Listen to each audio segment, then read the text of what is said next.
Estás escuchando Informe Enigma en el 102.7 de la FM, Radio Playa Daro, con Jorge Ríos. Sucesos extraños. Fenómenos paranormales. Experiencias increíbles contadas en primera persona. Un viaje a través de la historia a lugares que nunca habrías imaginado.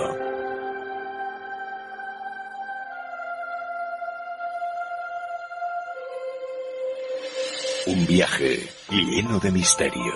Curioso observar cómo cuando hablamos de misterios automáticamente pensamos en sucesos que ocurren a ras de suelo, dejando del todo la superficie más grande que existe y que más misterios esconde, el cielo. Y para hablarnos de todo lo que ocurre allá arriba, hoy nos visita Juan Reyes, investigador y piloto de aerolíneas comerciales con una dilatada experiencia. No tenemos información de ningún tráfico procediendo en esa ruta. Es usted el único que procede Ibiza-Alicante. Muchas gracias. Es posible ese tráfico, sí. Y TR297, ¿me confirma las luces están en el mar o están en el aire? ¿Me repite, por favor? El avión es un tráfico y está aproximadamente a nuestra altura. Ahora estamos librando nosotros 250. Este tráfico andará por entre 23 y 26. TR297, recibido, gracias. Barcelona, TR297, ¿me confirma el tipo de avión que puede ser ese tráfico? TR297, ¿me confirma si va en su misma dirección? Afirmativo, lo tenemos cada vez más cerca. Barcelona, TR297, solamente puedo ver dos luces rojas fijas, sin flashing. 297, no tenemos ningún tráfico notificado a los alrededores. También hemos llamado a Palma para ver si fuera nivel 240 inferior y nos ha dicho que no tenía ningún tráfico notificado. Barcelona, TAE 297, he incrementado el rate de ascenso, ahora estoy a través de 280 y el tráfico sube mucho más rápido que nosotros y se acerca cada vez más. Y ahora sí ha llegado el momento de dar la bienvenida a Juan Reyes. Juan, ¿cómo te encuentras? ¿Qué tal? Bien, Jorge, ¿cómo estás tú? Yo muy bien. Juan, tienes una dilatada experiencia como piloto de aerolíneas comerciales. Bueno, sí, pues por lo menos un poco de años tengo encima, sí. Te puedo hablar que mi trayectoria profesional son de 43 años de servicio y de los cuales 33 han sido dedicados a líneas aéreas y los últimos 27 años me he jubilado de la compañía Air Europa como comandante de Airbus A330. Cuando hablamos del Airbus, hablamos de un avión ya de tamaño considerable. Sí, es un tamaño considerable que está entre 298 a 348 pasajeros, sí. Casi nada, poquita cosa. Juan, antes de empezar con el tema de los misterios en general aéreos, ¿por qué crees que hay tanto secretismo y hermetismo en la comunidad de pilotos precisamente cuando ocurre esto, ¿no? Cuando ven algo que sale fuera de lo común en los cielos. Bueno, te diré que bajo mi experiencia, de acuerdo, siempre bajo mi experiencia, te puedo contar que siempre todo este mundo lo rodea un mundo de misterios que se ha creado todo alrededor, pero que lo hemos creado nosotros, nuestro propio mundo, ¿entiendes? Ya sea por miedo a lo desconocido o por miedo a lo que sea, pero te puedo contar que yo tuve un avistamiento el 17 de marzo del 97 y hasta todavía a fecha de hoy este informe mío y el informe del comandante de Iberia que viene detrás en la misma ruta y confirma al 100% lo que había dicho los pilotos de Europa, que traíamos 10 minutos de diferencia en la ruta porque teniendo la misma velocidad, la separación era de 10 minutos, .81 la velocidad, ambos. Entonces, a fecha de hoy todavía sigue estando clasificado. Yo llevo 3 años jubilado. Mientras estuve en activo, estuve tratando por todos los medios de conseguir que qué pasaba con mi informe. Y es más, me llegaron a recomendar que por favor, que mejor que me estuviera callado, que no estuviera diciendo nada al respecto. Cuando hablas de que te llegaron a recomendar que mejor no hablaras, ¿estamos hablando de la compañía Airbus o hablamos de alguien de mucho más arriba? Estamos hablando de servicios secretos españoles y no sé quién ha movido eso, pero estamos hablando de servicios secretos españoles. ¿Y cuál fue el avistamiento que vistes tú, Juan? Mira, el 17 de marzo del 97, en un vuelo de regreso que veníamos de Nueva York a Madrid, concretamente en el avión Boeing 757-200, matrícula Eco Charlie Fox Eco Eco, a las 4:14 de la mañana, el copiloto, el señor Tomeu Salvá, que en su día era copiloto, ya hoy en día está jubilado, se jubiló de comandante de Air Europa, de Boeing 737, una gran persona y un señor piloto. Él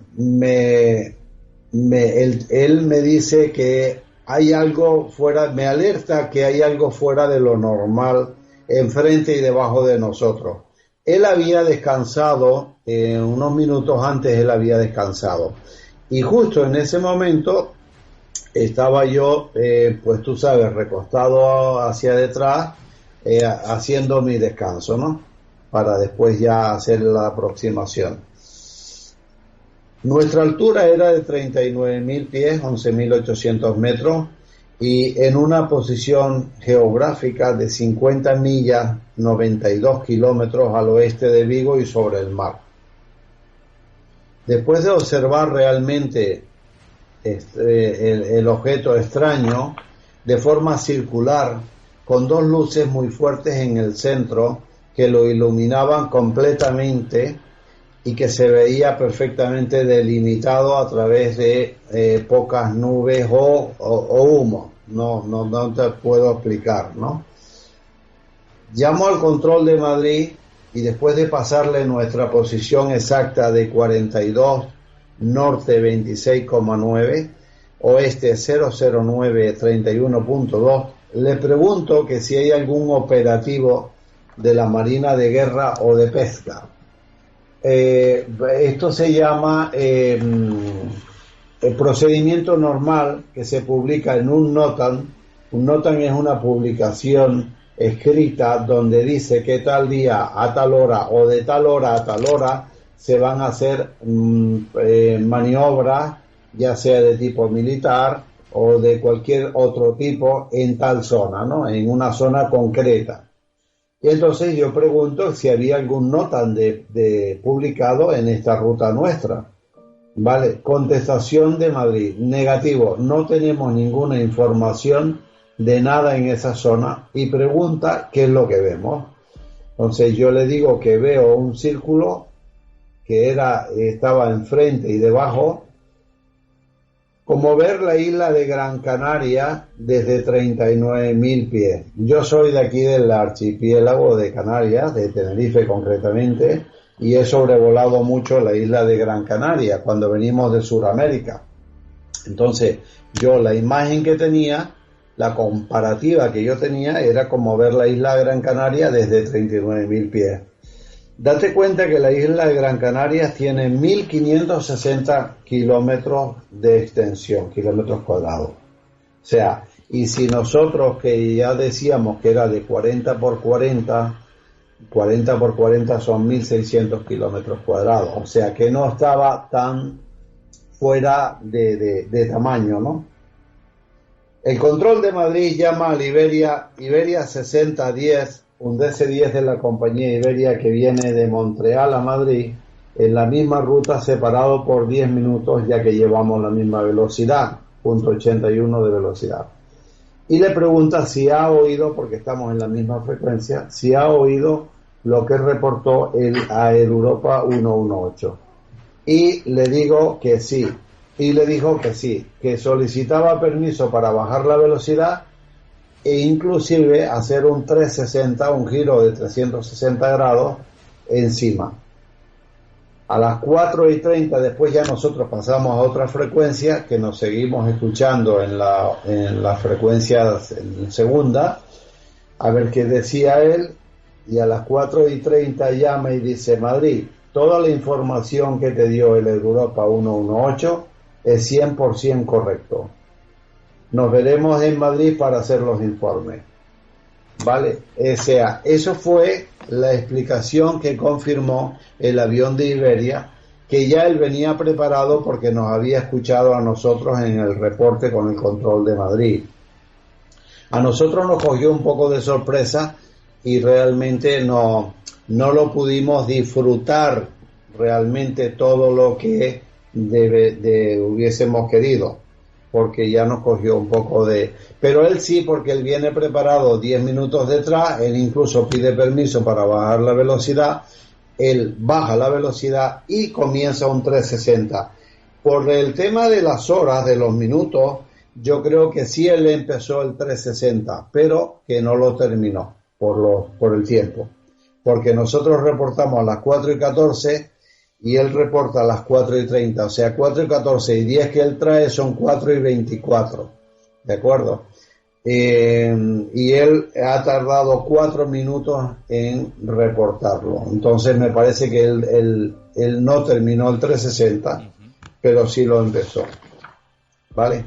Esto fue el informe que yo hice, firmado por mí el día 17 de marzo a mi director de operaciones, que por supuesto, como esto se considera pues un reporter, digamos, tipo incidente, llamémoslo así, toda esta información queda grabada y queda guardada, y a fecha de hoy aún realmente nadie me ha llamado para decir, pues mire, usted, no sé, usted estaba viendo visiones o estaba, ¿verdad?, o estaba en otro sitio, pero vamos, esto no, a fecha de hoy, ni el informe mío, ni el informe de Iberia, que fue similar, que luego nos encontramos en la aduanilla de Iberia y comentamos el informe, y yo le dije, mira, este es el borrador del informe que vamos a presentar, y él me dijo, pues mira, lo nuestro va a ser también exactamente igual, ¿no? Porque, Juan, el objeto que tú visualizaste en el momento que te estabas aproximando, digamos, hacia la península ibérica, dices que tenía el tamaño que te parecía, o tenía la similitud con la isla de Gran Canaria, pero ¿este objeto hacía algún movimiento o estaba estático, quieto? No, estaba estático. Yo no sé exactamente si estaba exactamente encima del agua o más alto o menos bajo, no lo sé, porque la visual que nosotros teníamos de arriba, lo que percibíamos era que estaba estático, y de hecho quien confirma que estaba estático es el avión de Iberia, que llega a la posición geográfica que nosotros le damos al control de Madrid, y él la tiene, y esa posición geográfica él se mantiene, está exactamente ahí cuando llegó el avión de Iberia detrás.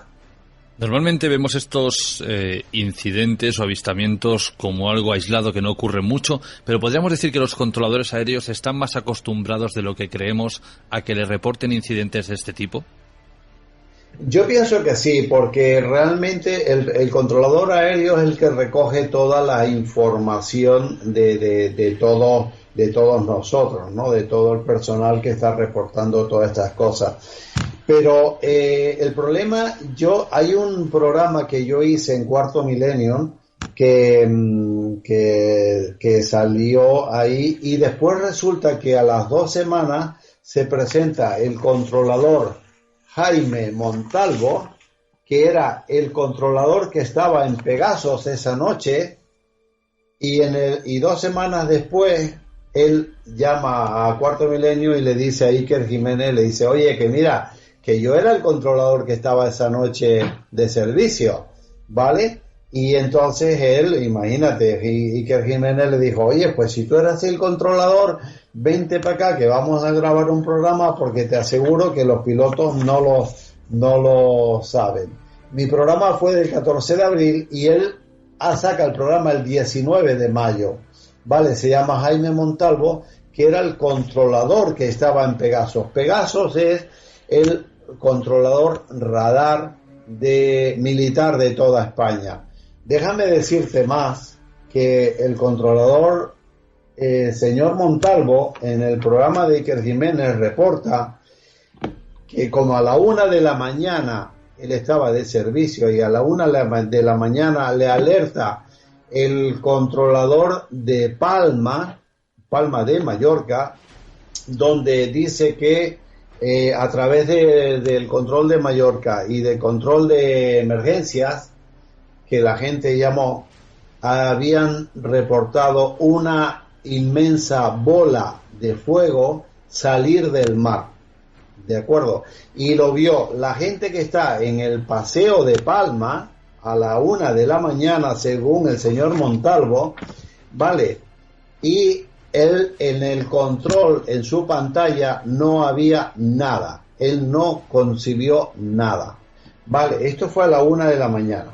Bueno, pues déjame decirte que a través de mi programa ha aparecido el señor Arturo Esteves, que dice que entre la 1 y las 3 de la mañana él estaba en casa de sus padres en Galicia, en La Coruña concretamente, en Galicia, que estaban en una cena familiar, ¿vale? Y él dice que no recuerda mucho si era él dice que entre la 1 y las 3, que están en un ático de su padre, de la casa de su padre, y de repente ven como si fuera una bola gigantesca salir detrás de la montaña que venía hacia sobre el edificio, sobre la casa donde ellos estaban, y que sin ningún ruido, perfectamente en silencio, sino esa nave impresionante que se les venía encima, y ellos se asustaron muchísimo. De hecho, el señor Arturo Esteves, que él lo dice, esto le marcó para toda su vida, porque él dice que tenía como 11 años en esa época, y ellos se quedaron todos asombrados. Y esto fue entre la 1 y las 3. Y a las 4:14 es cuando nosotros hacemos el reporte de esa misma noche.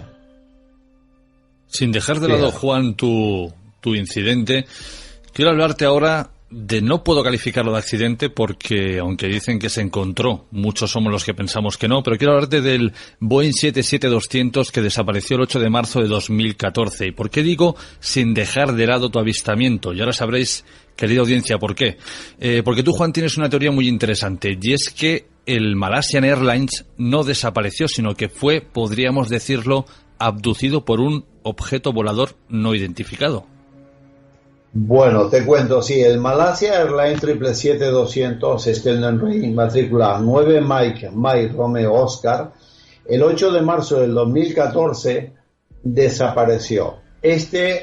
Yo te puedo decir, y ahora te hablo como perito de investigación de accidentes e incidentes de aeronave, y digo que en mi código deontológico la primera obligación es descubrir la verdad y no buscar culpables.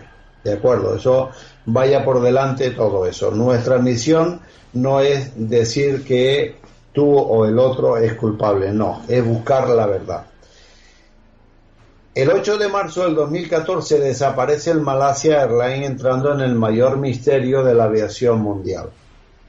La principal pista que este avión, pista o rastro que este avión deja, son las manchas de combustible aparecidas en la zona donde supuestamente desaparece, sin encontrar restos del mismo que hubiera dejado un rastro de radio de más o menos 500 kilómetros cuadrados. Ojo, en este avión flota casi todo. Flota menos los motores, el tren y algunas partes del fuselaje interno. Todo lo demás flota, los asientos, los espaldares, los apoyabrazos, todo eso flota. Hubo un accidente, no sé si tú te acordarás, del Air France que se cayó, que iba de Río a París, que esto fue un A330, un Airbus 330, de características y de tamaño muy similar al 777.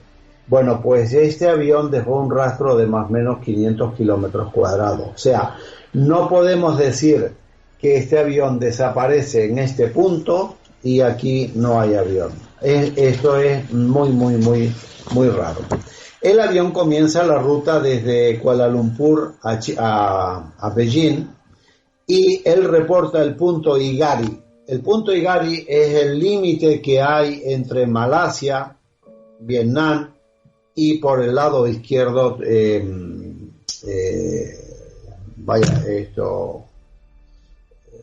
vaya hombre, bueno, ok. Este hombre reporta el punto Igari y hasta aquí tenemos avión. Porque él cuando reporta el punto Igari, eso está escrito, esto está grabado, donde el control de Malasia le dice, muy bien, Malasia 370, pase con Ho Chi Minh en la frecuencia 132 no sé cuánto. Ok, adiós, buenas noches.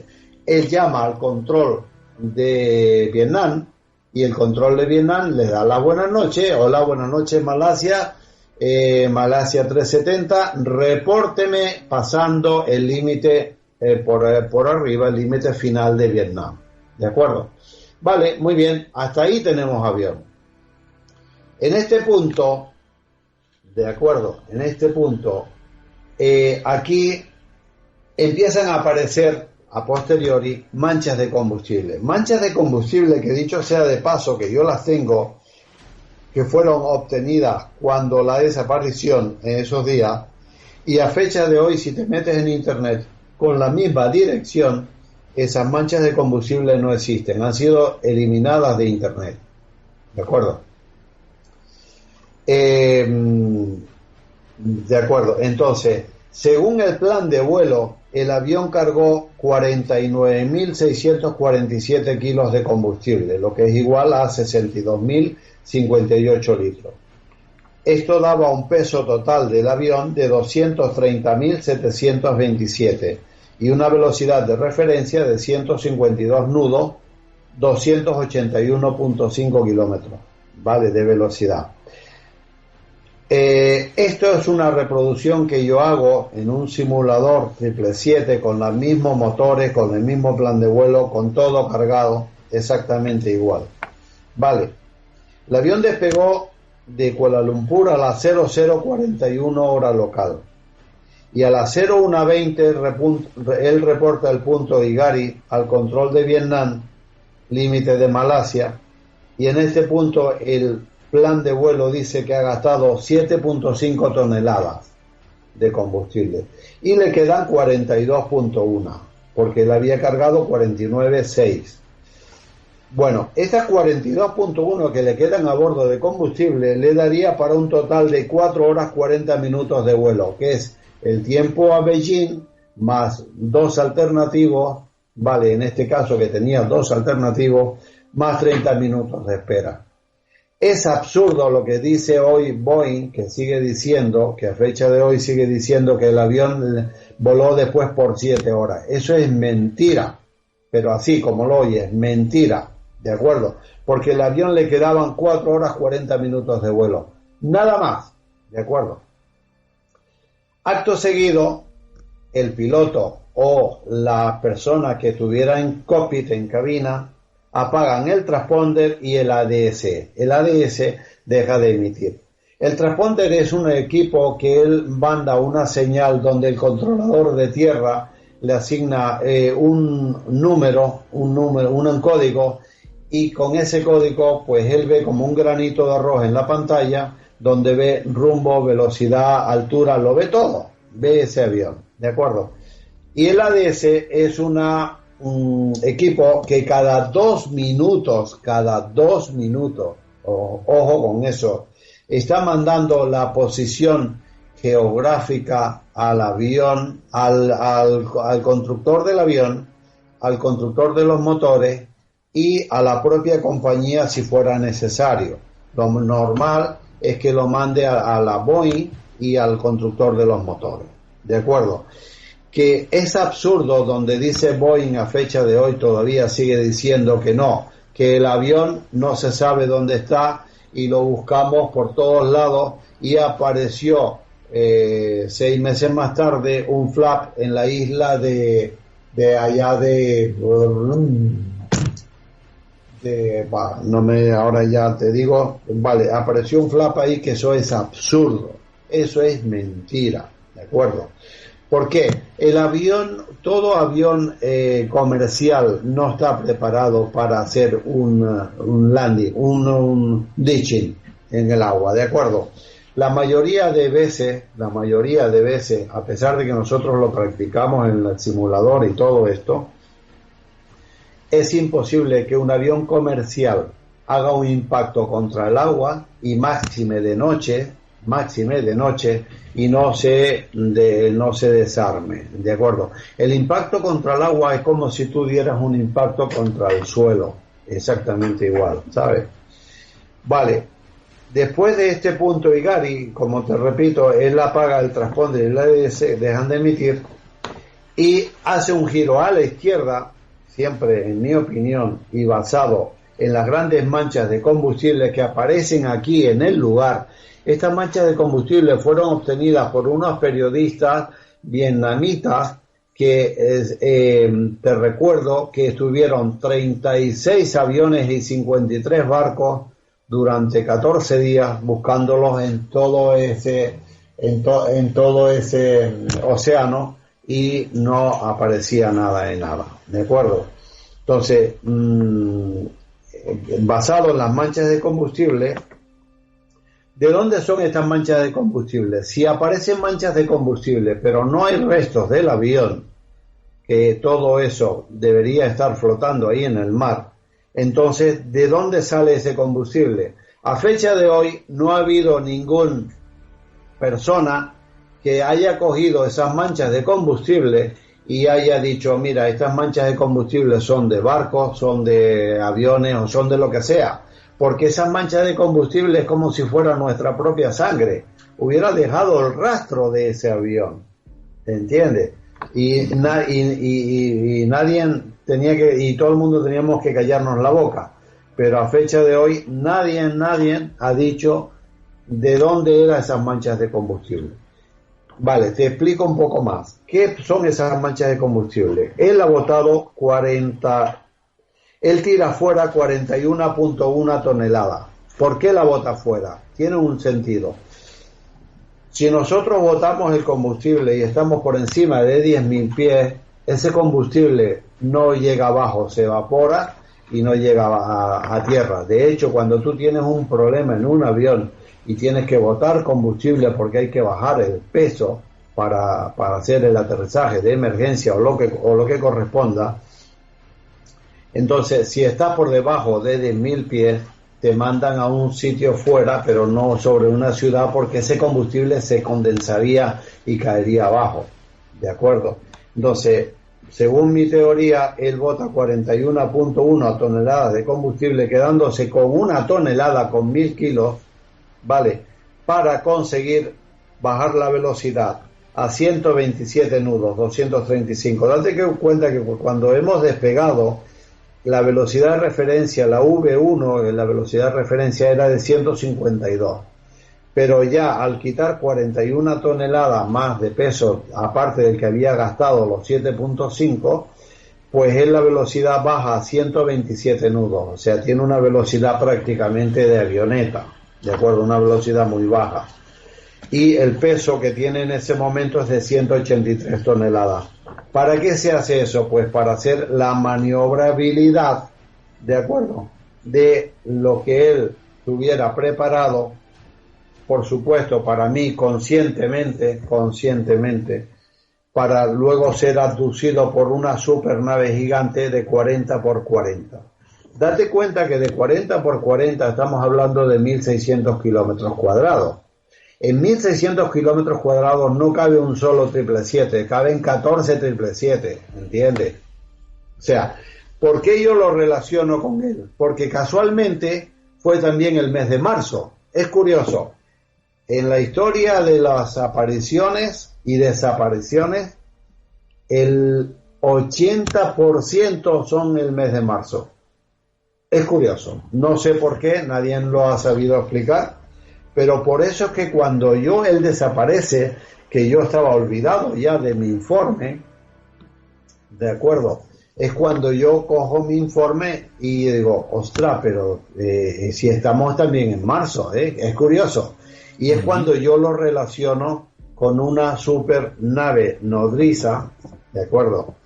Que es donde él es abducido y es trasladada a su base. O sea, para mí, pienso que los pasajeros algún día podrán regresar a base, a tierra, me supongo que sí.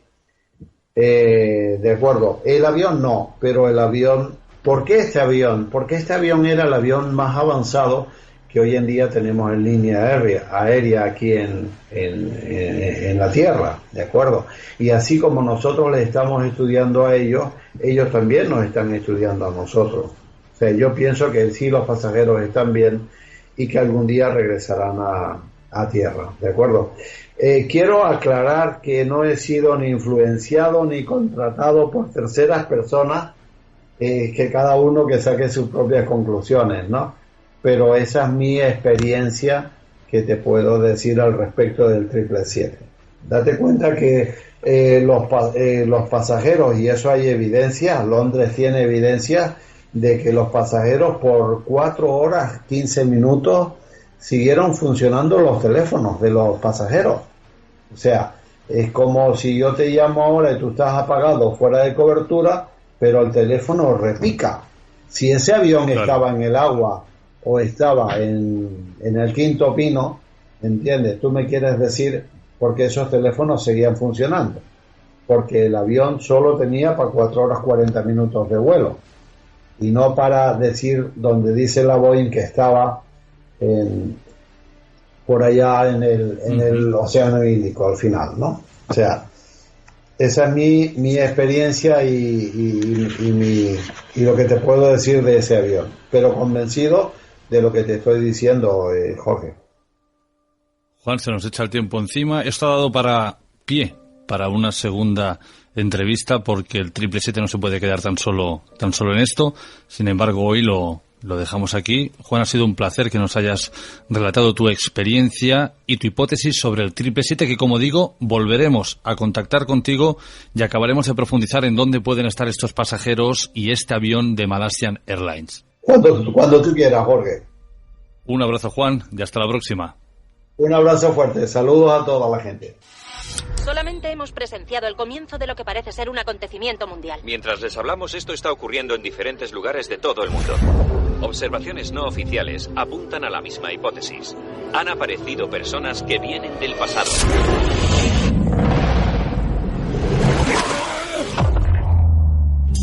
Y ahora, queridos amigos, no os perdáis la segunda parte del programa. Objetos, casas y lugares malditos, con Javier Arríes y Lady Chester.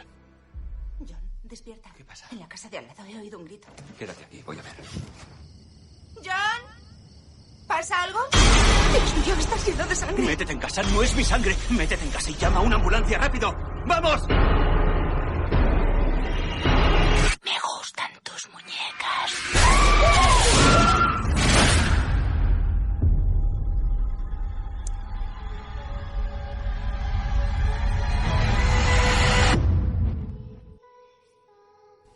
En esta segunda parte del programa vamos a hablar de objetos malditos. ¿Qué son? ¿Qué no lo son? ¿Cómo son? ¿Qué influye para que los puedan tildar de malditos o encantados? Y cómo el cine ha hecho daño al utilizar estos objetos como reclamo. Para hablarnos de este tema tan misterioso, tenebroso a la vez que interesante, hablamos con un docente de profesión, escritor, articulista, investigador y colaborador en diversos medios de comunicación. Javier Arríes, ¿cómo estás? Hola, muy bien. Pues nada, encantado de compartir estos minutos con vosotros. Javier, yo tengo una pequeña anécdota para preguntarte. Hace poquito me contaban y me dicen, oye, que el nombre de Javier Arríes tiene secreto, sobre todo con su apellido. Sí, efectivamente. Sí, es un juego con las letras. Si juegas con las letras, ves que en realidad son las letras que componen la palabra Sierra. Y es que, pues mi tocayo, Javier Sierra, el archiconocido escritor, ya había publicado antes, me parecía un poco como poco honesto, ¿no? El ponerme yo también como Javier Sierra, dando ahí un motivo de confusión. Así que nada, yo me puse como seudónimo. Además era un momento en el que, bueno, quería estar yo un poco como apartado, ¿no? Del tema, escribir, hacer mis cosas, pero un poco como no estando en el candelero, ¿no? Hacía mucha radio, nada de televisión, y bueno, pues ahí quedó la cosa. Utilicé varios seudónimos y al final se quedó este. O sea, hay dos Javier Sierra en el mundo del misterio. Sí. Bueno, bromeamos con ello cuando nos encontramos, ¿no? La casualidad. Mucha gente me pregunta, ¿cómo es posible que Javier Arries, siendo docente de profesión a lo que te dedicas, también te dediques en cierta manera al mundo del misterio? ¿De dónde te viene esta afición? Desde siempre, desde que soy pequeño. Tengo una gran afición por la ciencia por un lado y por estos temas también, pero porque soy curioso, soy un cotilla. Me gusta saber cómo funciona todo. Entonces, desde cómo funciona un circuito eléctrico. Yo, de hecho, soy físico, es mi profesión. Y luego, pues nada, he derivado en profesor de informática. Pero por otra parte, pues escuchaba cosas dentro del seno de mi familia, anécdotas de todo tipo. No me perdía ni un programa de Jiménez del Oso y también me iba mucho ese lado menos racional, por decirlo así, ¿no? Más oscuro, más tenebroso. Así que en esto hemos derivado y ahí ando compaginando las dos facetas. Has dicho físico, aunque eres profesor ahora de informática, pero siendo físico quizás de la ciencia o la rama de la ciencia es la que menos podríamos decir que compagina con el misterio, ¿no? Bueno, he conocido físicos de muchos tipos, ¿eh? Los hay muy cerrados como todo, pero yo diría que se han quedado un poco anclados en la física clásica, son demasiado cerrados. Pero también he conocido a otros que precisamente gracias a las novedades de la física relativista, la física cuántica, pues nos obliga a ampliar, ¿no? Ese espectro de mente, pues te lo abre. Es decir, quiero decir que no es algo incompatible ni mucho menos, ¿no? Hay muchos físicos que se dedican a esto y que les gusta ir más allá de lo que es la materia, ¿no? Los físicos estudian la materia y yo creo que la física no puede ir más allá. Lo único que nos va a poder explicar es cómo funcionan, pues, las últimas partículas de la materia. Para otras cosas, bueno, pues hay otras disciplinas también muy interesantes, ¿no? Hoy no vamos a hablar de física y vamos a hablar de misterio. En este caso, de objetos malditos. La primera pregunta, Javier, sería ¿qué podemos entender por un objeto maldito? Pues mira, sí, esto está en la raíz precisamente de por qué surgió el libro que escribí sobre este tipo de objetos. Y es que uno veía, podemos verlo, ¿no? En internet, montones de artículos en los que se habla del top 10 de objetos malditos, el top 5 de objetos malditos. Y bueno, pues empecé a indagar un poquito y vi que realmente no había ningún estudio serio, sencillamente cosas muy inconexas, algunas de ellas copias, pegas absolutamente una página de otra. Y ahí había que poner un poco de orden. Me interesé mucho por el tema, empecé a sacar montones de objetos que aparecían por todas partes de todo tipo, a clasificarlos encima de la mesa y aquello parecía como el puzzle de un inspector de policía, ¿no? Siguiendo un caso, con los diferentes casos, y empecé a ver ciertas características comunes. Para centrar el tema, llamo objetos malditos aquellos que supuestamente hacen algún daño a su poseedor o a su entorno. Es decir, no vale, por ejemplo, en estas listas de las que comentaba antes, pues hay un objeto, por ejemplo, que es el vestido de la novia. Y el vestido de la novia es un vestido de una supuesta novia, pues que no llegó nunca a casarse. Ese vestido detrás de una vitrina se mueve solo. Vale, eso lo que te puede hacer es darte un buen susto, pero no provoca ningún tipo de negatividad en tu vida. Mientras que los otros objetos que estudié, todos ellos tenían a su alrededor asociado una leyenda o un mito de daño, ¿no? De daño real, de daño, hablamos de bancarrotas, separaciones amorosas, de muertes, enfermedades y cosas por el estilo. Cuando hablas de que estudiaste, ¿hablas de que los tuviste físicamente en las manos o te documentaste, digamos, en la distancia? Algunos sí, claro, a otros son absolutamente, no se puede llegar a ellos, a no ser que, por ejemplo, el diamante Hope, por ejemplo, pues está en el Museo Nacional de Historia Natural, en el Smithsonian. Te puedes acercar ahí a verle entre los miles de visitantes que van a verle y lo tienes ahí en la vitrina, pero claro, no puedes manipularlo a gusto. Otros objetos que están en museos, y hay muchos, que es lo curioso, pues están ahí y tampoco tienes un acceso. Y he accedido más, pues, a objetos que hemos tenido por aquí, que los hay también, por ejemplo, la famosa silla del diablo, ¿no? Que está en el Museo de Valladolid. Bueno, pues ese lo puede ver todo el mundo. Otros, y sobre todo, objetos que me he encontrado yo en mi carrera, por decirlo así, buscando este tipo de cosas que o bien han estado metidos en temas rituales o que tienen una mala fama, y al final pues tengo una pequeña colección aquí de objetos bien resguardados, por decirlo así, pero que he ido encontrando, anécdotas que me han ido contando también, objetos que me han ido presentando gente de la calle, y te digo una cosa, son a veces más espeluznantes que los más famosos. En el caso de los más famosos, afortunadamente ahora mismo puedes acceder, por ejemplo, a las pinacotecas, y puedes realmente, en el caso de objetos que tienen una cierta antigüedad, realmente separar, por decirlo así, la paja del trigo y ver que las noticias que te ponen por ahí, pues algunas son ciertas o han sido exageradas o no. Puedes tirar de periódicos de la época y ver qué hay de real, ¿no? En algunos de ellos. En otros prácticamente te tienes que fiar de la palabra de lo que relatan los protagonistas. Escuchándote me ha venido a la mente el coche de James Dean. ¿Podríamos decir que aunque fue desguazado, sería un objeto maldito? Claro, porque precisamente una de las características del coche de James Dean es que después de pegarse el enorme trompazo en el que el actor murió, pues fue desguazado y las piezas acabaron en diferentes vehículos también, pues de vehículos de alta gama, ¿no? Porque no olvidemos que James Dean era un aficionado a las carreras y el coche pues era un coche de alta gama. Bueno, motor, ruedas, etcétera. A partir de ahí han surgido montones de historias acerca de que determinado coche en el que se había puesto alguna pieza, alguna parte del motor, alguna rueda, pues habían tenido accidentes importantes y se ha montado pues toda una leyenda en torno a lo que sí yo llamaría, claro, un coche maldito, porque no trae nada bueno, ¿no? Según lo que cuentan, evidentemente, las anécdotas que están asociadas. Quién sabe si es estadística, si no lo es, porque evidentemente el ser un corredor profesional evidentemente es una actividad de riesgo, ¿no? Pero la verdad es que resulta chocante la cantidad de objetos que han sido extraídos del coche y que allí donde se ponen, pues tarde o temprano parece que dan lugar a algún accidente. La verdad es que asusta, ¿no? El ver la larga lista de incidentes. Cuando escuchamos hablar de algo que tildan de maldito, automáticamente pensamos en que está poseído por el alma de algún difunto. Claro, esto es una de las cosas que también estuve investigando. Encontré objetos que, digamos que podía clasificar por la forma o por el uso que se les daba, ¿no? Objetos personales, por ejemplo, joyas. Son muy dadas algunas joyas y hay montones de supersticiones asociadas en el mundo de la joyería a las joyas en sí. Y luego algunas de ellas, concretas, con nombre y apellidos, pues tienen detrás suya una larga lista, ¿no? de supuestas maldiciones asociadas a ellas. Otro, sillones, como decía, sillones del diablo, sillones asociados a algún personaje rocambolesco, algún criminal, como la silla de Thomas Busby, un criminal inglés. Pero lo que sí encontraba también es, al indagar en por qué se pensaba que esos objetos estaban de alguna manera malditos, cuál era la razón de eso. Bueno, y me encuentro con varias cosas. Me encuentro con que en algunos casos el objeto supuestamente ha sido impregnado porque estaba en un sitio en el que estaba una atmósfera densa donde pues había tenido lugar todo tipo de sufrimientos, etcétera, ¿no? Lo típico que se nos suele contar de impregnaciones que se quedan a veces en las paredes, etcétera. Esta era una de las muchas teorías que encontraba detrás de estos objetos. En otros casos eran objetos en los cuales estaba asociada una entidad. En otro caso hablamos de una fuerza neutra, por decirlo así, pero en otros casos se les asocia una fuerza, un ente, ¿no? Un ente individual.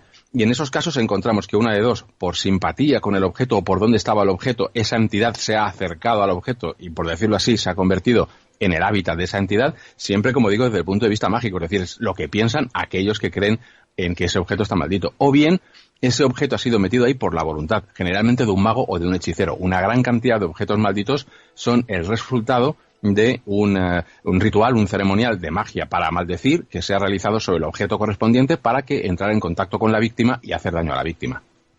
¿Cuántos de estos objetos, Javier, provocan daño en las personas mediante la sugestión de estas? Claro, ahí está el problema, ya te digo, viendo la cantidad, porque, bueno, pues son cientos de objetos los que estuve examinando. En algunos de ellos encontré que prácticamente era un bulo, es decir, que no existía nada realmente, que había una bonita historia detrás.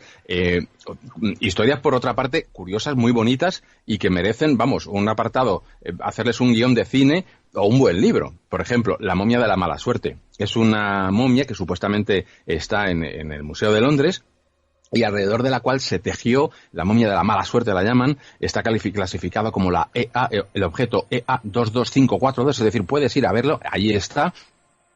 Y se decía que esta momia, desde su descubrimiento por parte de unos jóvenes ingleses que la habían comprado, habían tenido una serie de accidentes, unos enloquecen, otros se pierden en el desierto y mueren, los sucesores también, acaba en el Museo Británico, el museo se intenta deshacerse también de esta momia porque también ocurren todo tipo de desastres dentro del museo y acaba en el Titanic, comenta la leyenda, cosa que es imposible. Además, si nos vamos a ver el objeto, lo que es no es ni siquiera una momia, es la tapa de un sarcófago, una tapa de un sarcófago sarcófago preciosa, por otro lado, y que merece la pena ver. Pues objetos como este, o el de la diosa de la muerte, encontré que eran cosas absolutamente falsas. No están donde dicen estar, no son lo que dicen son, etcétera. Luego hay otros en los que encuentras datos fiables y otros no tanto. Un ejemplo es el diamante Hope. El diamante Hope se le puede seguir el rastro desde el siglo, pues desde Luis XIV, ¿no? Que es el que se lo compra a Tavernier, un comerciante que lo trae de la India, de un ídolo robado, que sería el origen de la maldición, y a partir de ahí se forja todo un mito. Ya sabes que Luis XVI no acabó demasiado bien, María Antonieta tampoco, y a partir de ahí sus poseedores también les han ocurrido una serie de desgracias. Pero se hizo muy popular con determinados personajes que lo llevaran, Evelyn Walsh McLean y su marido, que eran en ese momento, en 1911, pues personajes que aparecían en todos los periódicos empezaron a sumar más cosas y empiezas a darte cuenta de que la mitad de lo que se dice es falso. Ahora, la otra mitad es verdadera. Y luego tienes casos, por los que yo vi, los que más me han sorprendido, en los que puedes seguirlos perfectamente a través de los periódicos y que te dejan un poquito tiritando, ¿no? Que son, por ejemplo, pues la Casa de los Locos. Generalmente son sitios, lugares malditos, y la Casa de los Locos en Madrid o la de Tres Forques en Valencia. Bueno, pues las cosas que se dicen de ellos las puedes seguir directamente en los periódicos y es increíble la cantidad de hechos luctuosos que se han producido ahí. La estadística es demasiado alta, ¿no? Es una curiosidad. Y en muy pocos metros cuadrados, ¿no? Entonces, también la sugestión. Como te decía antes, hay muchos casos en los que tenemos solamente el testimonio de la gente que dice haber convivido con ese objeto. En otros casos se trata claramente de una sugestión. Te pongo un ejemplo, pues el caso de Amanda, una muñeca que se ha ido vendiendo en eBay. Bueno, la han comprado y la han subastado y comprado como más de 20 veces. Y en una de ellas, por ejemplo, una señora decía que le traía todo tipo de desgracias, que se apoderaba de su mente e incluso una noche se despertó como en un sueño terrible, una pesadilla, y mirando a la muñeca vio que tenía una cara pues maléfica, ¿no? Malévola. Luego miró a sus pies y los veía congelados, pero esto suena muy mucho, primero a sugestión y dos, pues a una alucinación hipnagógica, ¿no? De ese sueño en el que te despiertas y estás absolutamente paralizado, pero tú sigues todavía teniendo esas impresiones oníricas aunque estés despierto. Esto de la momia es curioso porque sí que es cierto que una de las leyendas que, bueno, de estas también lindas malditas del Titanic, hablan precisamente de esto que tú has dicho, Javier, de esa momia, ¿no? Pero es muy curioso cómo se hunde el transatlántico y de repente aparece flotando esta tapa del sarcófago o lo que sea, ¿no? Sí. O sea, el barco no sobrevive, pero la momia sí, ¿no? Aquí hay algo que parece que no acaba de cuadrar.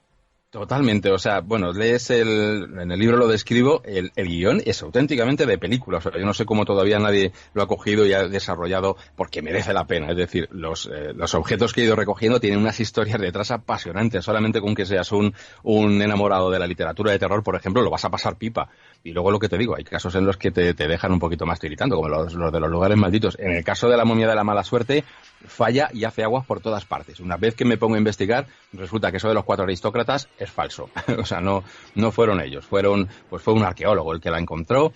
No era una sacerdotisa de Atón, como se decía en un momento, sino una sacerdotisa de Amon-Ra. La fecha en la que estaba datada no era tan antigua como decían. Por allí nunca había salido del museo, etcétera, ¿no? Así que a partir de ahí, pues generar una leyenda. Y luego esto ya del Titanic es sorprendente, ¿no? ¿Dónde va a parar? Al Titanic. y eso, ni siquiera es una momia, como te decía antes. Es sencillamente una tapa de un sarcófago. El resto, pues no está. Es más curioso aún, Javier, que cuando hablamos de objetos malditos, da igual que sea un reloj, que sea lo que sea, solo con decir esta palabra la gente automáticamente visualiza muñecos.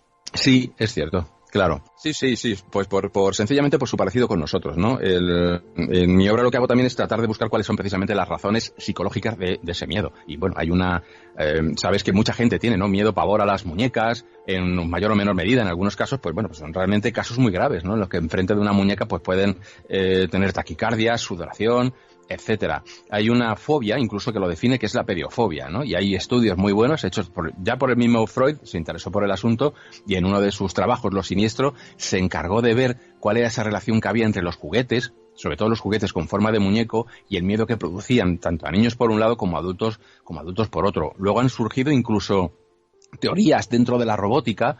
Hay una teoría de Masahiro Mori, que es un genio de la robótica, y explica el por qué determinados objetos, según se van pareciendo a nosotros cada vez más, pues nos dan simpatía, pero cuando pasan el determinado umbral nos producen terror. ¿Por qué? Porque eso que se parece tanto a nosotros empieza a parecernos en determinadas circunstancias que quizá esté animado. Así que ese es uno de los tipos, pues más hay, ¿no? Muñecos malditos tenemos para dar y tomar.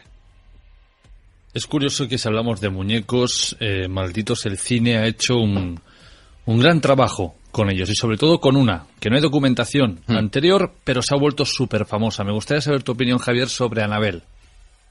Claro, pues lo que te digo, y de hecho el cine lo ha hecho, que detrás de estas historias hay realmente unos guiones magníficos, y el cine, por supuesto, en algunos casos los ha sabido aprovechar. Claro, hablamos de Annabelle, ¿no? Yo creo que es cuando se piensa en objetos malditos, yo creo que es la protagonista número uno, donde los focos apuntan directamente. ¿Qué sabemos de Annabelle? Pues la verdad es que no tenemos ningún dato que podamos pesar ni medir, solamente el testimonio de esos dos parapsicólogos que eran los Warren, ¿no? El matrimonio Warren. Y bueno, según cuentan, lo diré, The Demonologist, que es un libro de Gerald Brittle que salió en 1980, ahí nos exponen el caso y nos hablan de un caso que habrían investigado Ed y Lorraine Warren allá en la década de los 70. En esa década, pues se encuentran con una chica de unos 28 años, llamada Donna, que vive en el mismo piso, convive con una compañera de piso que se llama Angie, y ambas pues estudian, ¿no? en un centro cercano. Y bueno, pues la madre de Donna, por su cumpleaños, le regala una Raggedy-Ann, que era un tipo de muñeca que había tenido mucho éxito en décadas anteriores, mucho éxito, incluso se habían hecho dibujos animados, etcétera. Y es esta muñeca que vemos, si buscamos por Annabelle por internet vamos a ver montones de imágenes, una muñeca de trapo que en principio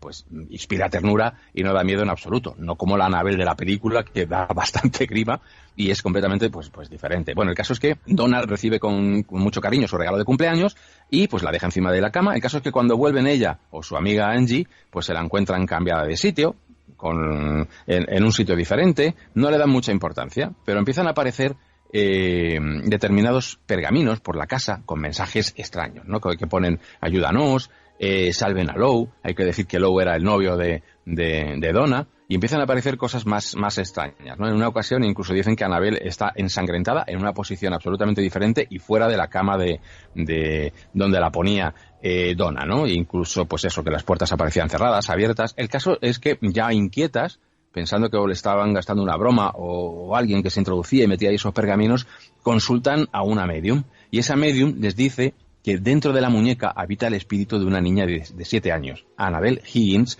que vivía en ese mismo solar en el que está construida la casa y jugaba en ese solar y murió pues eso, con 7 años. ¿Qué está pidiendo?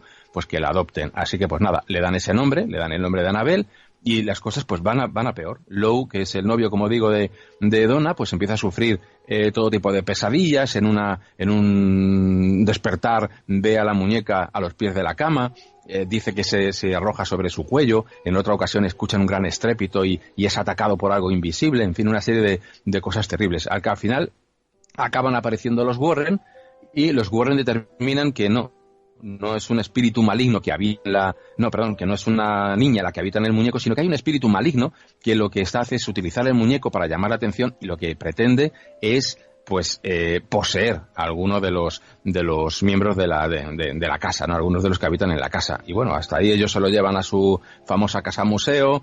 A ellos, según cuentan también, pues le ocurren todo tipo de cosas durante el viaje. Ed Warren tiene que bajarse y empaparle en agua bendita. La dejan en la casa y aparece, levita y se cae de la silla donde la ponen, y al final pues acaba donde se la puede ver ahora, en ese museo Warren en Monroe, que tienen en Connecticut. Está encerrada en una vitrina de cristal con una carta del arcano número 15 del tarot, que es el diablo, y un letrero diciendo que no se abra bajo ningún concepto esa vitrina. Ahí está escondida, y la gente que va a verla pues también cuenta muchísimas anécdotas. Pero mi opinión, pues es que no hay realmente nada sólido en lo que nos podamos apoyar, y lo que sí te puedo decir que hay es mucho merchandising alrededor del tema. De hecho, en el 2015, por ejemplo, Annabelle fue sacada de la vitrina para llevarla a un evento en un restaurante con unas medidas de seguridad tremendas. Tenían que llevarla a una serie de personas envueltas en sábanas con agua bendita.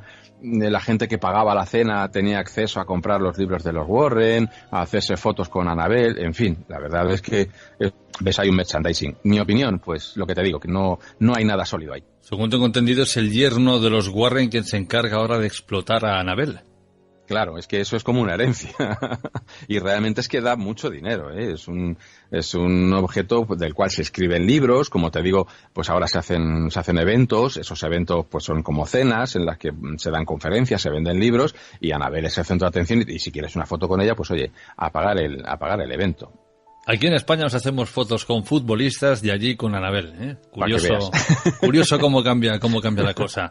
Luego tendremos a una compañera que viene de una larga tradición de anticuarios y tiene en su casa realmente objetos que tienen cientos de años algunos. ¿Podríamos decir o especular que quizás alguno de ellos podría estar en su momento maldito?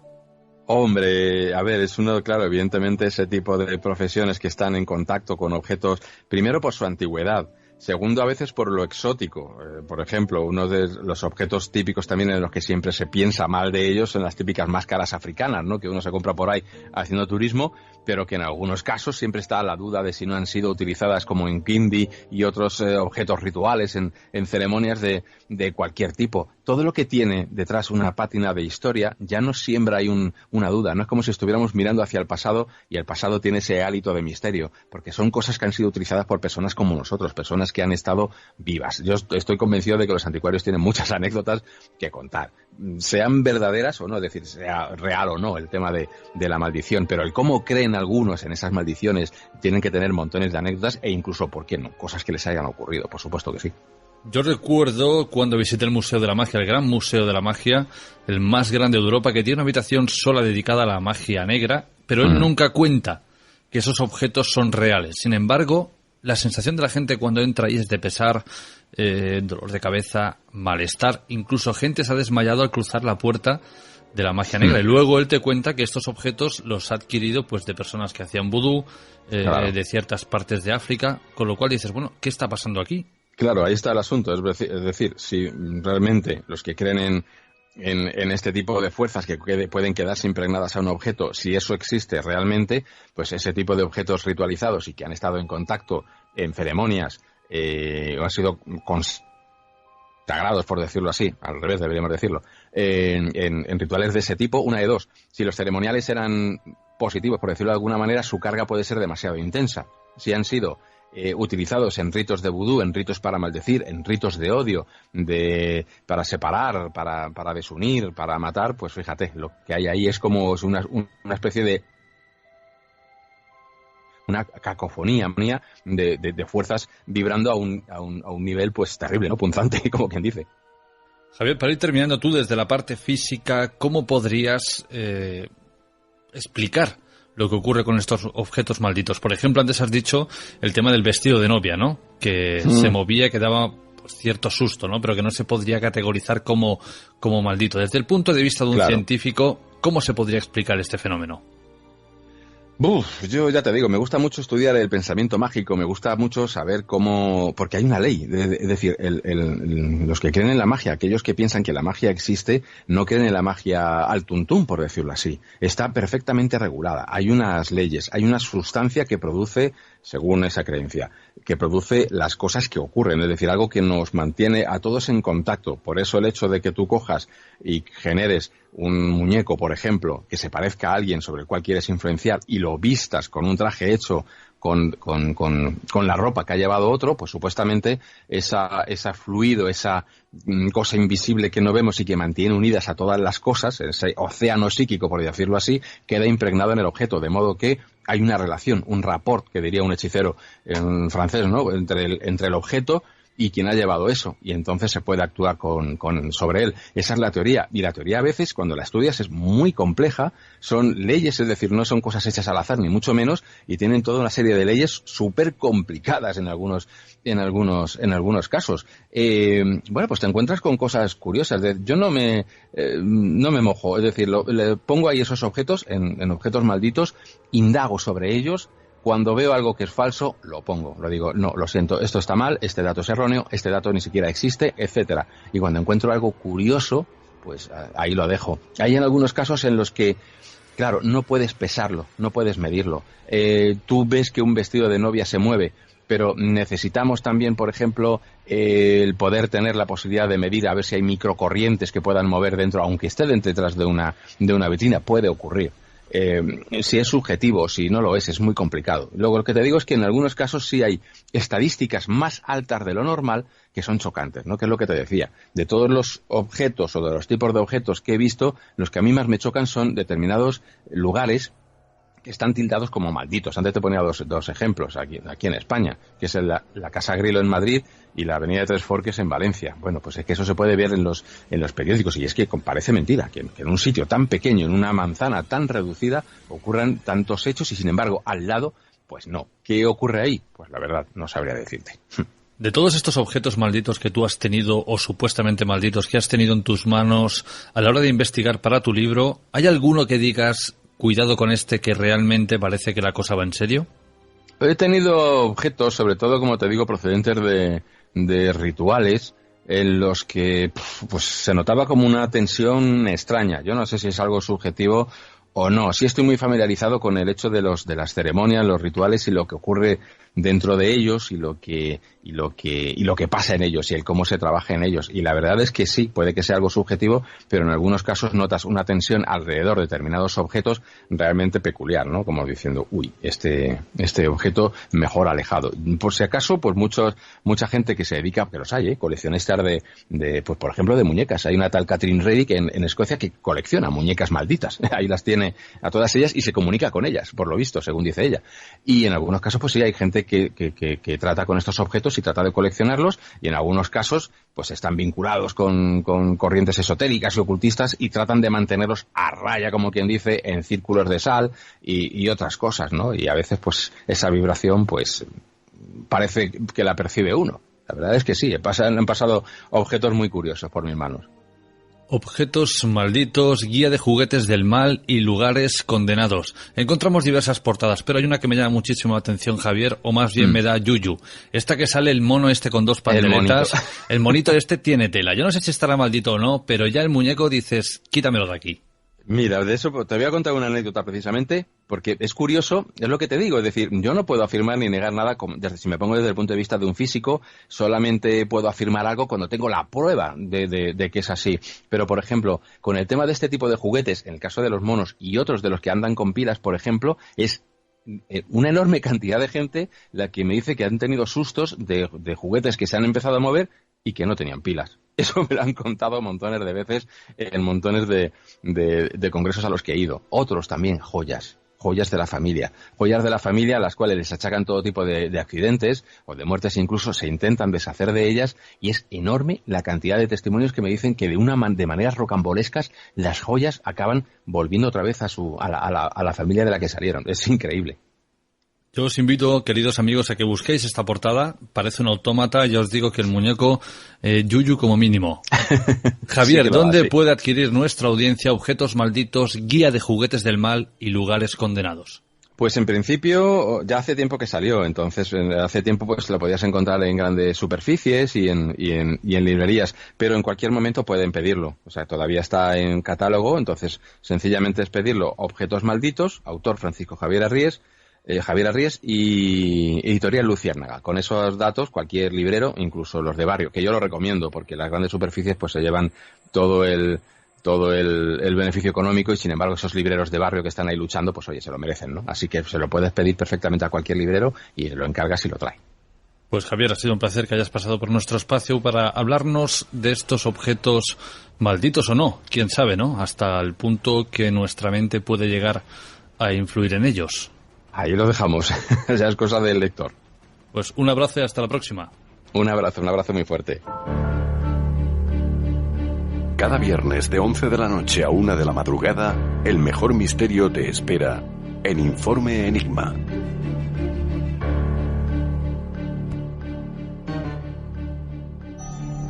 «20 puertas hacia el más allá». Un estudio de lugares es el último trabajo literario del investigador de lo paranormal Jorge Ríos. Conoce la historia y los misterios que habitan dentro de algunas edificaciones tildadas de malditas o encantadas de nuestra geografía. Algunas populares, otras desconocidas, pero todas guardan infinidad de secretos para quien desee conocerlas y visitarlas. 20 puertas hacia el más allá. Un estudio de lugares encantados de Ediciones Bernache. Vive el misterio escuchando Informe Enigma en el 102.7 de la FM. Radio Playa Daro con Jorge Ríos. ¿Quieres apoyar a Informe Enigma? ¿Quieres que siga creciendo? Ahora puedes hacerlo. Tan solo tienes que ir a la interfaz principal de Informe Enigma en iVoox y entrar en la opción habilitada en azul que pone Apoyar. Una vez aquí, escoge la opción que mejor se adecue a ti. Muchas gracias por tu apoyo. Las tendencias van y vienen, pero lo importante es encontrar tu estilo. Por eso en Verde Limón Palamós trabajamos cada día con ese objetivo. Visita nuestra tienda de moda situada en la Plaza d'Alzabras número 1 en Palamós y te asesoraremos para conseguir tu mejor esencia. Nuestro horario es de 10 a 13:30 y de 17 a 20:30, de lunes a sábado. Y nuestro teléfono de contacto es el 972 600832. Los científicos están estudiando el fenómeno, específicamente ese estado de trance que parece caracterizar a los agresores. Se trata claramente de un desorden del comportamiento, pero ¿qué puede haber provocado una situación tan dramática como la que estamos viendo esta noche? Biólogos de Stockton, California, han presentado un informe que afirma... ¡Dios os maldiga! Bienvenidos a Voces del Más Allá, con Yolanda Martínez. Y una semana más nos adentramos en Voces del Más Allá. Yolanda Martínez, ¿cómo estás? Buenas noches, Jorge. Pues la verdad que muy bien. Espero que tú también estés muy bien. Prácticamente podríamos decir que nos estamos acercando al final de este año 2021. Un año que si el año 2020 fue malo, el 2021 no ha sido mucho mejor. Sin embargo, Yolanda, ¿qué opinas tú al respecto? Bueno, depende cómo lo mires. Yo miro los años dependiendo, curiosamente, en la numerología del tarot. Por ejemplo, el 2021 es el año de cerrar ciclos. Estamos a puntito ya de terminar este 2021 y vamos a cerrar este ciclo. Y curiosamente, muchas personas que llevaban tiempo o años esperando juicios con relaciones bastante tóxicas o situaciones que no podían resolver por ellos mismos, pues se ocupa el mismo destino, como digo yo. O sea, el 2021 está para eso, para cerrar ciclos, para cerrar puertas. Recordad que siempre que digo que se cierra una puerta, se abren 10 ventanas. Así que el 2021 es un poquito esto. Cuando se cierra una puerta o se cierra un ciclo, es para que se abra otro de nuevo. Y Yolanda, en el tarot, la carta número 21 o el arcano número 21, ¿qué significa?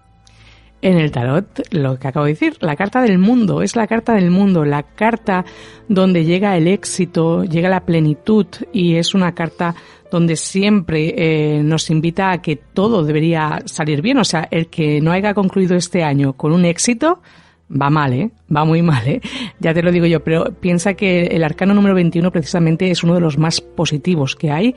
Para mí, cuando me tiene que concluir alguna cosa o me tiene que dar una respuesta positiva, la carta del mundo es la que me da un sí. También tengo que decir que la carta del mundo es una carta donde nos anuncia que a veces no es un sí inmediato, quiere decir que a veces tiene que pasar varios procesos, pero pase lo que pase, por muy mala que sea la tormenta, por muy mala que sea la situación, siempre acaba siendo un éxito. Veremos a ver si este año se cierra con varios éxitos, porque tenemos tela a lo que estamos arrastrando. Como he dicho, si el 2020 ya era digno de olvidar por la pandemia del coronavirus COVID-19, el 2021 no ha ido encaminado mucho mejor, que si tema vacunas, que si tema el COVID Plus, el COVID Plus Plus, es decir, es que aquí vamos sumándole crucecitas al COVID, es la hostia, esto va evolucionando increíblemente. Ahora el cambio climático, ahora la subida de la luz, ahora nos mete miedo con el apagón, como un vídeo que acabamos de ver de un hombre que dice que por favor distribuyan el miedo, ¿no? Que 2 miedos a la vez no se puede, que eso es mucho. Y un ejemplo perfecto que he dado, ¿no? Cuando estás en el campo y ves un toro, te olvidas de la declaración de la renta, ¿no? Pues aquí lo mismo. Parece que el 2021 nos están dando caña por un tubo. Bueno, es que una cosa es generalizar y hacerlo a lo grande, y una cosa es algo personal, ¿no? Seguramente que tú este año has estado cosechando éxitos, igual ni te das a veces cuenta porque debes estar acostumbrado ya a que las cosas buenas te vayan llegando en la vida, pero seguramente que si tú miras y echas un vistacito al año pasado, al 2020, el año del juicio precisamente, y que no es casualidad que ocurriera lo del COVID en el 2020, ya que utilizan incluso ellos mismos en numerología para poder hacer y hacer estas cosas. Que lo vamos a dejar ahí, pero que nada es casualidad. Pero si tú le echas un vistacito al año pasado, a este año, Jorge, verás que tú sí que has cosechado esos éxitos y esos proyectos que se habían quedado parados por culpa del COVID, o situaciones personales tuyas que ahora seguramente pues que has encontrado una estabilidad, una comodidad, y antes no lo tenías. Lo que pasa que a veces no nos damos cuenta y lo visualizamos así. Así que, bueno, pues ya veréis que como muchos me vais a dar la razón que en este 2021 más de uno habéis cosechado esos éxitos, lo que a veces el ser humano se acostumbra muy rápidamente a lo bueno y tiende a costarle un poquito más a olvidar lo malo, no sé por qué. Pero me tienes que dar la razón, Jorge. No te voy a dar la razón, porque aquí voy a cambiar un poco a la inversa lo que has dicho. El ser humano no se suele acostumbrar a lo bueno. El ser humano tiende a recordar lo malo. Yo creo que a veces es que incluso nos gusta, porque como tú dices, la gente va cosechando éxitos, cosas buenas evidentemente van pasando, y siempre tenemos en mente lo mismo, que si las vacunas, que si el COVID, ahora el apagón. Y sobre todo, es muy curioso, Cataluña es la provincia que más acopio de alimentos y de productos de primera necesidad ha hecho en torno a este supuesto apagón mundial o europeo que va a haber, que ahora Austria dice que puede ser 2024-2025. Pero bueno, Cataluña, como vamos siempre tan como vamos, ya tenemos de todo, ¿no? Por si llega una tercera guerra mundial, perdona. Es decir, que sí, que han pasado cosas buenas, pero que tendemos siempre a quedarnos en lo malo y cada día repetir lo malo. ¿Cuántas veces encenderás las noticias y escucharás hablar de lo mismo? En el trabajo, en tu día a día, Yolanda, ¿cuántas veces escuchas hablar que si el COVID, que si la vacuna, que si el apagón? Es decir, nos gusta recrearnos, con perdón, hablando mal y pronto, en la mierda. Pues ahora tengo que hacer yo hincapié aquí, en este comentario, ya que si toda esta información me llega, siempre me llega por ti. O sea, que cuando estamos en el trabajo, el que me informa del apagón, del COVID, de las vacunas, de los desastres, eres tú. Yo pocas noticias, no me alimento por esa cajita ahí cuadrada que no sé qué pretenden, si son miedos, si son pocas ganas a veces incluso de vivir. No vivo, no me alimento de esa fuente de energía que viene a través de un televisor. Vivo el día a día y sí que veo y visualizo todos los éxitos que cosechan las personas que están a mi alrededor. Quiero que sepas que para mí cada éxito que tenéis vosotros, para mí pues también lo es. Yo me alegro mucho. Entonces yo sí que puedo ver lo que has cambiado tú este año al año pasado, por ejemplo. Entonces no me puedes negar esa existencia de que han llegado cosas en tu vida el 2021, que nada ha sido fácil, evidentemente, pero que por fin pues has recogido todo aquello que has sembrado. Así que, por mi parte, felicidades.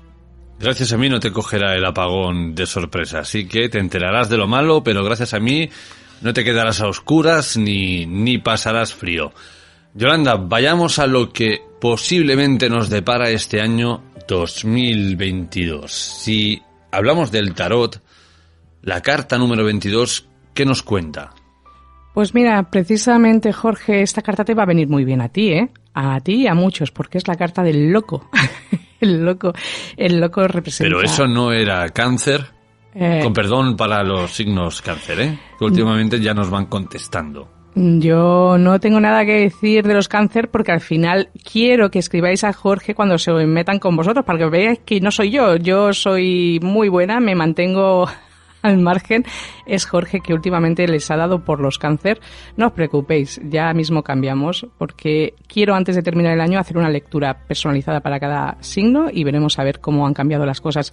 Pero no, los Cáncer no es que estén locos, los Cáncer lo que pueden ser un poquito deprimidos o esa sensibilidad que tienen especial y que los hace diferentes al resto. Y luego hablamos concretamente de un Cáncer de que era un poquillo mentirosillo, porque los Cáncer es verdad que tienden a mentir mucho, pero sin desviarnos del tema, representa al loco. El loco no quiere decir que estés loco, Jorge. El loco representa el aventurero. Ese ser que no quiere tener acondicionamientos o no quiere ser condicionado por nadie, sino que es una persona libre, es un alma libre. Es ese que no quiere tener jefes, sino que ser autónomo, una persona donde va a decidir el 2022 que muchas personas que no se atrevían y que llevaban estancadas por culpa del miedo del que hablábamos, pues que se lancen y se tiren a la piscina. Que muchos se van a tirar a la piscina que estará llena, pues muy bien, otros se tirarán y tal vez se la encuentren vacía.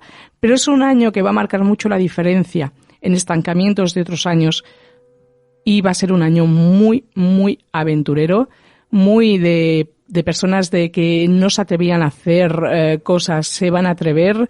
Muchas personas que van a decidir a ser almas libres incluso.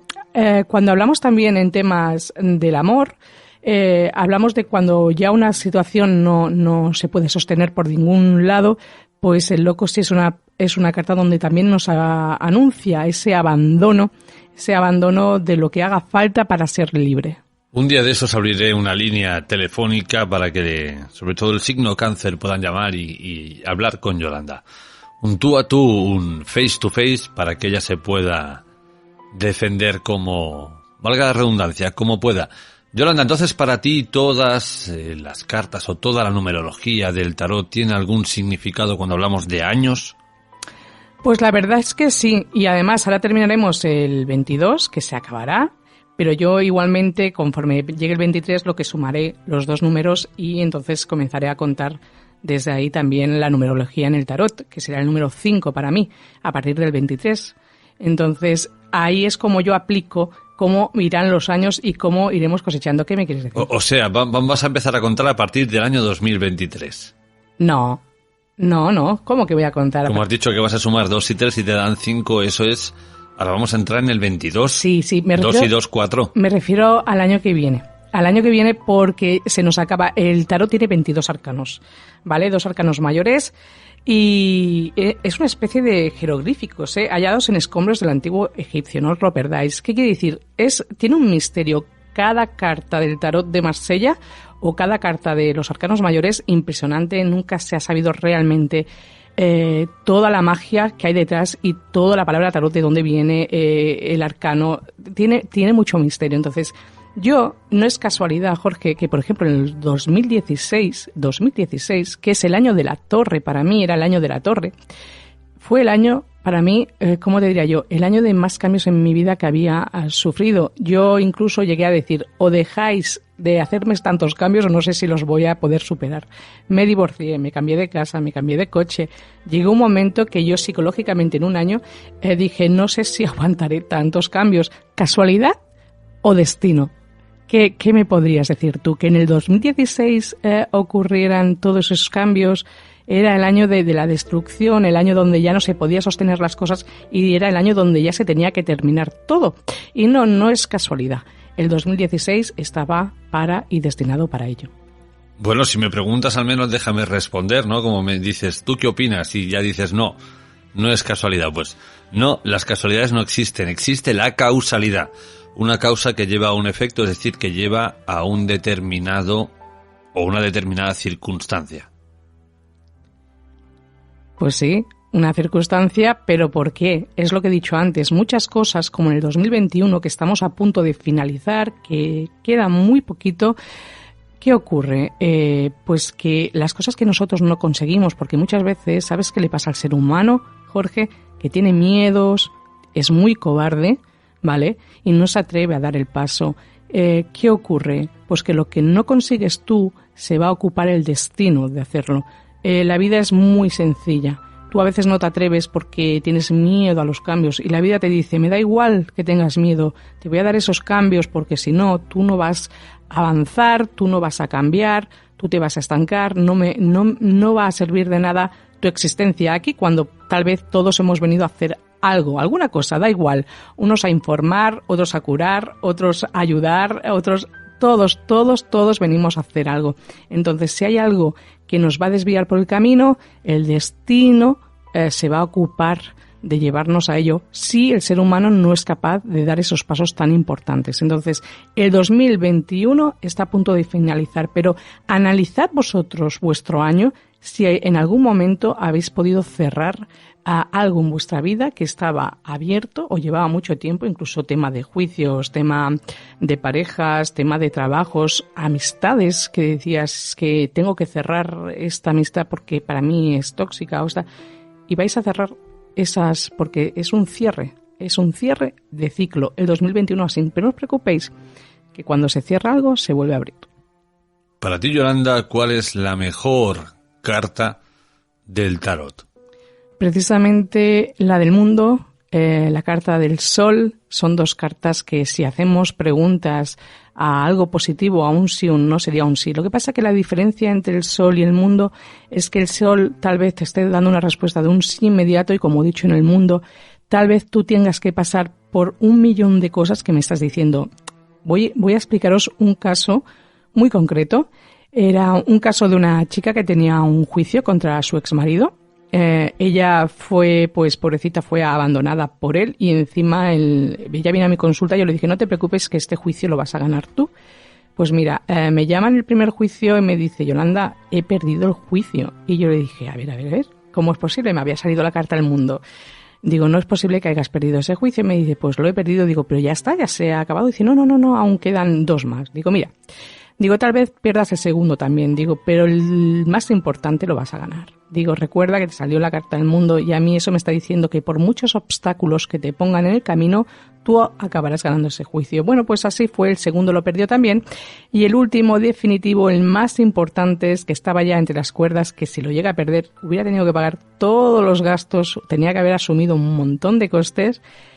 Ese juicio lo ganó. ¿Y quién me chivó a mí que lo iba a ganar? La carta del mundo. Entonces, la carta del mundo es una carta donde nos representa que hay un éxito, pero que tal vez por en medio te vayas a encontrar un montón de obstáculos, ¿vale?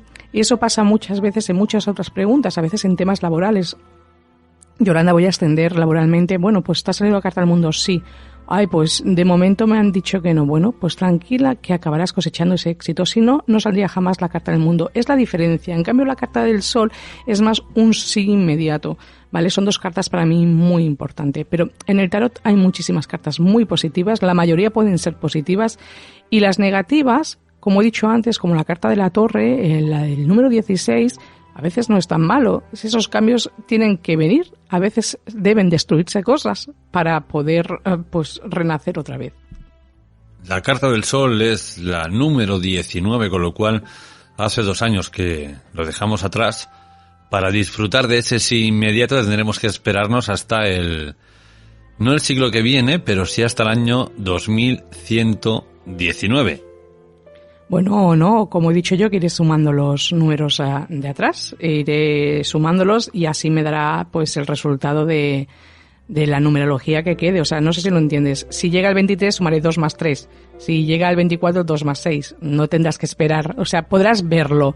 Aún podrás disfrutar. Pero aún falta un puñado. Por supuesto que falta un puñado. Oye, y que vaya lentita la cosa, porque esto corre, esto vuela. Yo recuerdo perfectamente cuando íbamos a entrar al 2000 que parecía que, bueno, la verdad es que ha cambiado bastante, ¿eh? Yo reconozco, no sé si es por internet, por los medios de comunicación, pero sí que en el 2000 pegamos un cambio tremendo, pero porque todo parece eso, ¿no? Que la información llega más directa o que llega mucha información también muchas veces son falsas o porque nos quieren asustar por lo que sea. Pero sí que es verdad que yo antes vivía muy diferente a lo que hay hoy en día. Hoy, como te tengo a ti como informativos Radio Platja d'Aro, Jorge Ríos informa a Yolanda Martínez, porque yo lo que es la cajita esta, pues lo siento mucho, pero no. Cuidado, que yo tampoco veo la caja tonta, ¿eh? Yo soy de los que reniego de las noticias porque o van a un bando o van a otro o tan solo alimentan el morbo y uno no le apetece. Para poco que tiene, yo personalmente, para el poco tiempo que tengo, no me apetece estar sentado viendo desgracias y malas noticias, pero el mundo de las redes sociales tiene lo que tiene, ¿no? Que cuando te rodeas de mucha gente y, como digo, tendemos más a apoyar y saborear el morbo y lo malo, pues al final te acaba llegando, ¿no? La gente no te dice, oye, buenos días, Jorge, me he comprado un perrito. o mira, he hecho un rasca y me han tocado 20 euros. No, la gente dice, ¿te has enterado del apagón? ¿Te has enterado de la pandemia? ¿Te has enterado de tal? Con lo cual, esto es un efecto rebote. Si yo pringo, vas a pringar tú. Pues sí, no sé por qué, parece ser que alimentan más las malas noticias que las buenas. Y yo soy todo lo contrario. A mí si me tienes que llamar, dame buenas noticias. No soporto. Mi hermana cuando me llama por teléfono, porque nos enviamos WhatsApp, digo, ¿qué ha pasado ya? Y ella ya se echa a reír, porque es la portadora siempre de ha fallecido tal o ha pasado no sé qué. Entonces yo me pongo un poco histérica. Eso es curioso, ¿eh? Cuando fallece alguien a todo el mundo, esto puede sonar un poco... ¿cómo decirlo? Bueno, cruel o duro, ¿no? Pero a la gente le gusta avisar a los demás. ¿Te has enterado de quién ha muerto? ¿Has visto que ha muerto tal persona? Es decir, que en lugar de estar triste o preocupado, lo primero que, o casi todo el mundo, cuidado, no voy a generalizar, pero casi todos vamos en busca de la primicia, ¿no? De decirle a alguien, ¿te has enterado de quién se ha muerto? Y ¿te has enterado de quién se ha muerto? Es decir, como que... ¿qué ocurre aquí? A ver, que ya hay suficiente tragedia, que se ha muerto. ¿Para qué hacer morbo de esto?